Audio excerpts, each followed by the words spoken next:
It's an awesome day to you, our lovely and smart real estate investors, both at home and also in diaspora. I'm super delighted to welcome you to another educative and, of course, insightful episode of Property Matters here on YouTube. In case you're coming across this channel for the first time, this is Property Matters. My name is Adejare and I'm your host on Property Matters. What we do basically in Property Matters basically is to share useful real estate guide tips that will help you not to make a terrible real estate investment. I hope you've been following this channel, and of course, in case you want to know more about the Lagos State real estate market, you want to know more on property verification, land titles. We've done exciting and of course informative guide on this. So in case you're coming across this channel for the first time, you just do well to subscribe to this channel, turn on the notification bell, and of course, we've done an educative playlist on Lekki. We've done an educative playlist on Epe. We've done a daily list on how to decipher a manipulative and, of course, a fraudulent real estate transaction. Of course, that was one of the oldest episodes on property matters, and a lot of people have heard, and of course, I've learned a lot from it. So today we're going to be talking about another exciting episode of property verification and, of course, understanding the investment strategies that you should put into implementation as soon as possible. So I'll be back immediately after the show timeout. Stay tuned. All right, I'm super delighted to be on your screen today, doing what I love to do best, giving you all the informative and, of course, useful real estate investment guide tips. And one thing I've done over time is that I'll keep doing basically is to expose you to different manipulations so that you'll be well informed and, of course, you won't fall into these some of these traps. So today I'm going to be talking about property verification. Of course, I've done most of these topics we've done. I've gathered more information, and of course, I want to flesh it up. So I'll be doing that in this first series of today's episode of Property Matters. Now, the reason why I'm going to do this basically is that, of course, in my last episode, I talked about how an unprofessional realtor made a man, an investor in diaspora, to buy a property of 20 million, and out of the 20 million, the man cannot even point to a title property, which is very sad and of course unfortunate. So that's why we come online. So recently I've gotten a lot of questions, a lot of inquiries, and most investors decided that I should share more light on this, and which I will doing that very brief. Now, I've seen instances whereby people have talked about I bought a property, and when I was buying the property, I was told that the C of O was in process, the governor's consent was in process, and it's been 2 years, it's been 3 years.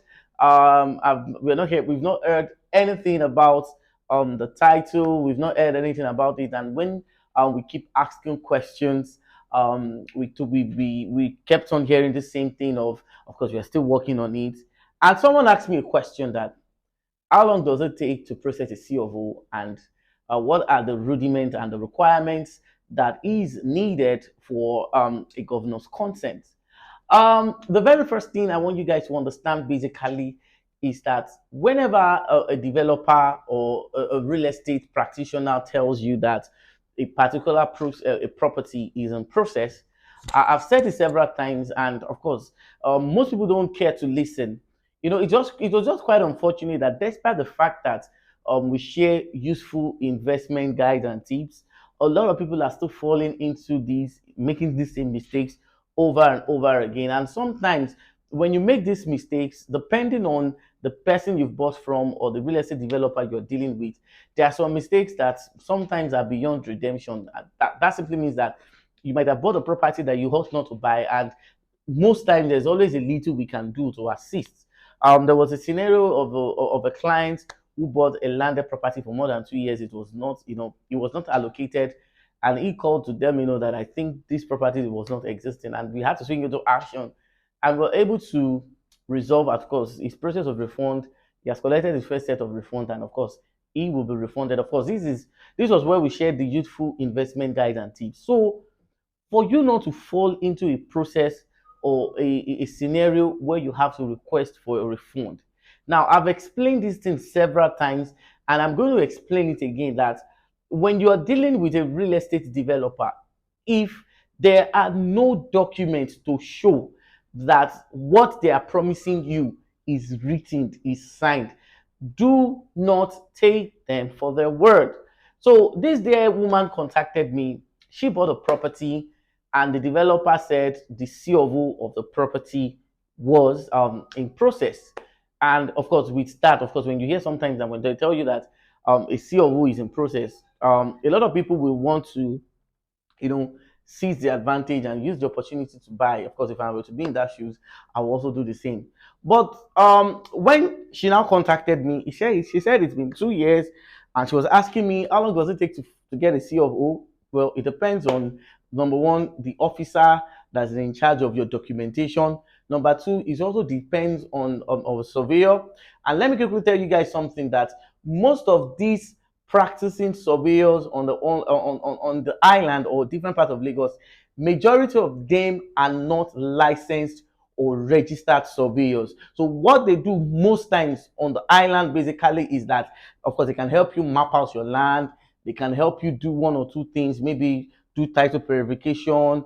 They can help you do, measurements, and of course confirming of the plots and the acres that you have bought.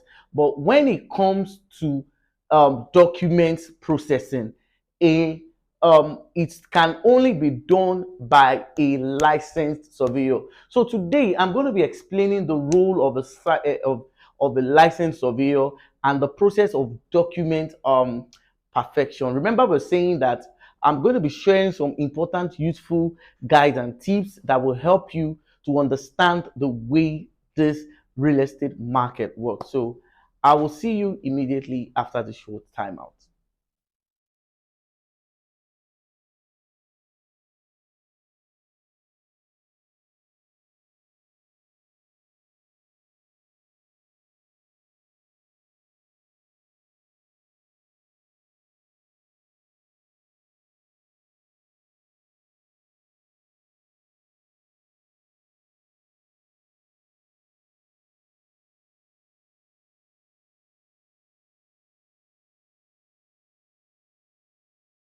All right, you're welcome back. I'm super delighted to be on your screen today. So I will, one of the things that happen most times is that most of the surveyors that are handling documents, most of the time they are not licensed surveyors. So even when they have to do a registered survey for you, it has to go through some processes and some decks that allows that. So I'm not here to discuss more extensively on that. So when a developer tells you a document is in process, C of O in process, excision in process, governor's consent in view. A lot of people have been scammed with with these titles. A lot of people have brought properties in anticipation that the document, whether it is C of O, whether it is excision, whether it is whatever title it is, whether it will be processed. And years along the line, nothing has been done. Now, the way the real estate market works basically is that different real estate um, developers used strategies to sell properties. It has gotten to a point whereby many of them take out time to ruminate, to ponder on what can be used to get your attention and to buy. Now, what you must now do basically is that you want to buy a property, and this property title, according to them, is in process. Now, how can you verify if that thing is true or if it's a lie? For instance, you want to buy a property in Ekpe and they tell you that the property is in process. Now, what you can do to do is that ask them to send you or request for a file number. Now, once a file number has been given, you can use that file number to trace that particular property. So if it is in process, you can be able to know. For instance, there's an excision file number, okay? The excision file number will tell you the date the excision was lodged. It will tell you the process of the excision, and it will tell you some principal officers. The same thing is also applicable to governor's consent. If they should tell you that we are processing a governor's consent for a particular property, now the very first thing you should ask them is that, can you see a lodgement copy of the governor's consent? Okay, so once they show you, okay, that the lodgement copy has been presented, there will be a number that you can use to trace such documents. So if you can use that correctly to trace, that will be the how you can, ascertain the title of the said property. The same is also applicable for C of O. Now, let me tell you one of the things that you guys don't know. The way this our real estate market works basically is that most times they don't process this title. They just want to use it something like a bait to attract your attention. So if these things can't be provided, don't take them for their words. So these are some of the things you can use. So this is how you can determine if the developer is truly working on that title or is just using it as a gimmick to sell to you people. So today, I'm going to be talking about different investment strategies. Today's topic is going to be in series, and I'm going to have a series 1, series 2, and of course, if there is a need for series 3, we will not hesitate to do so. Now, a lot of people have been talking about Epe, but for today, I'm not going to be talking about Epe. I'm not going to be talking, of course, I'm still going to make references to Epe and different area of the island. But today, I'm going to focus on places like the Ibeju axis of Lekki, the Shortlet axis of Lekki, the Ebramade Sonya Ongobo axis of Lekki, and other parts of the highland. When you want to do a real estate investment, the very first thing you must understand is that there are strategies that can be implemented, and these strategies will help you to make the most out of your investment. In this time and age, you as an investor should have gone past through stages where what most of these real estate consultants are making you to do is to tie up your money maybe in a land banking system, which is also a fantastic idea, okay? But you can do more than land banking. Now, a lot of people have been talking about shortlets. A lot of people have been giving shortlets as an alternative investment in real estate, which is a fantastic idea. So the strategies you can use basically is that you can do a commercial investment, you can do an industrial investment, and you can also do a residential investment. Now, let's talk about the shortlet market. And I'll be giving you guides and tips of what you need to understand and how you can maximize this market to the fullest. Now, looking at the shortlet market, I need you to understand that the market is lucrative but seasonal. So if you're an investor who is buying properties with the intention of using them for shortlet rentals, I need you to understand very well that all those calculated return on investment sometimes may turn out not to come out the way you expect. And this is due to the fact that the market is seasonal. Then the next thing I want you all to understand basically is that the shortlet market, okay, is capital intensive. What do I mean by that? If you are to give out a shortlet rentals, you must be in a good position to provide 24 hours electricity, good water supply, good maintenance system, internet, Wi-Fi, and you must be ready to spend money on online ad and publications. That means that you can have, if you have a shortlet rentals, you have an apartment for shortlet, if you don't do constant advert for people to know that your apartment is ready for shortlet, it's just like you're just buying properties without maximizing it. And another thing I want you to know basically about shortlet investment basically is that shortlet is location bound. What do I mean by that? Uh, I've seen a lot of realtors coming online advertising properties at Shangotedo, advertising properties at Abijo, advertising properties at Hawoyaya, and most of them would say that these properties can serve as shortlets. Now, I really don't want to counter what they've said, but I want you as an investor to understand that when you're going into the shortlet market, it is location bound. The maximum place, the maximum location you can use for shortlets must not exceed the Orchid or the Eleganza bus stop. This is where we have the Chevron second alternative toll gate.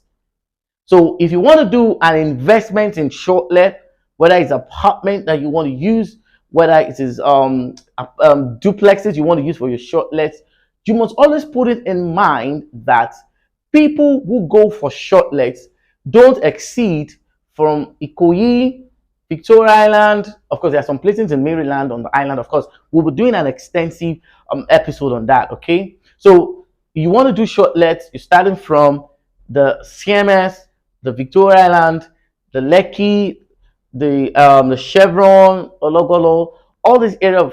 So once your shortmate apartments exceed Orchid, which is the second toll gate, if you are buying properties at Aja, okay, for shortlets, which is good, I'm not discouraging you not to buy a property. You can't do that, okay? You're buying a property at Shongotedo, you're buying properties at Abijo, other places of Aboyaya, area of Ibeju Lekki. Just know that you can't use that property for shortlet at the moment. Why? This is based on the fact that most of those people, okay, that go for shortlet rentals don't exceed this location. Number one, because of its proximity to shop, the malls, cinemas. You know, a lot of people want to, lodge into apartments whereby they won't have to travel distances and miles before they can have, access to all these facilities. So if you want to do a shortlet rentals, your apartment must not exceed Orchid at the moment. I'm not saying that the shortlet market won't extend to Aja, it won't extend to Shongotedo and other places of the island. I'm saying that the hot zone, the hot location for shortlet rentals, okay, is basically on Lekki, Victoria Island, Ikoyi, down to Orchid area, which is the Chevron second toll gate. Now, if you're exceeding those areas, you're going towards the area of the VGC, the Abramadesoya, the Gombo Axis, the Shongotedo. Just have it in mind that that investment, okay, is majorly for rental purposes. Today we said we are going to be examining the different investment strategies that will help you maximize your real estate investment. So today we're examining how you can maximize the shortlet markets and how you can get the best out of your investments. Now, that is for the location aspect of shortlet rentals. Now, the next thing you need to do basically is that in most cases, if you want to go into shortlet rentals, we have a lot of companies that can take your apartment and use them for shortlets. We have that options as well. So let's say, for instance, I want to buy a property in Chevron. I want to buy a property at Lekki Phase 1, Ologolo, the Orchid area. And of course, you're not around. Maybe at the moment you're abroad, or perhaps you're engaged in different activities in Lagos, Nigeria. What you can do basically is that there are some companies that you can sign a memorandum of understanding with them, okay? And of course, when you've done that, you can give out your apartment to them. They will lease it out. They will run the maintenance. And of course, you're going to make a huge return on your investments. So this is where I'm going to draw the curtain of different investment strategies that you can maximize in the Lekki real estate market. I am Adijari. So you can do well to to subscribe to this channel, share this channel with other people. Do well to subscribe, and of course help us reach over many people across the nation. More importantly, those who are interested in the Lagos real estate market. Of course, I'll be coming your way in the next episode. That's the part two of this presentation. Bye and have a nice day.